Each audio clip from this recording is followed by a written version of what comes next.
If you thought pop music just woke up one day and decided to sound futuristic, edgy, and a little bit hunky-dory, you'd be dead wrong. Nope.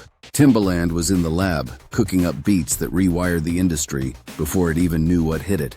And let's be honest, once he brought Sexy back, there was no going back.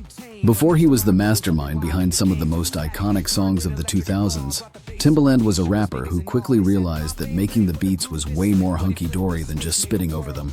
So he built a sound that made radio DJs confused, made pop stars unrecognizable, and made everyone else scramble to keep up. Let's talk Promiscuous, the flirty back-and-forth banger where Timbaland and Nelly Furtado basically turned a song into a nightclub conversation. The beat? An electronic playground. The chemistry? Unreal. The impact? Nelly Furtado went from "I'm like a bird" to "I'm like a pop queen," all thanks to a reinvention so smooth it deserved its own award. Then, "The Way I Are," a song that said, "Forget fancy cars and big money, just dance." Timbaland and Carrie Hilson gave us a minimalist, bass-heavy, robotic groove that somehow made being broke sound like a flex. And if you ever wondered why it felt so good, that Salt and Pepa push-it drum pattern underneath.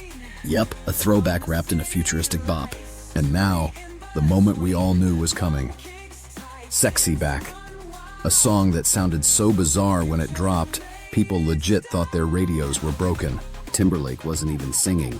He was growling through a distorted filter. Timbaland in the background just throwing out random yeahs, like a hype man who got lost in the studio. And yet somehow it worked. It didn't just work, it took over. When this song hit, pop music put on a leather jacket, leaned against the wall, and became dangerously cool overnight.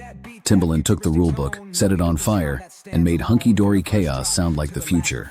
If you've ever danced to a hit from the last 25 years, odds are Timbaland had his hands on it. He didn't follow trends, he made them.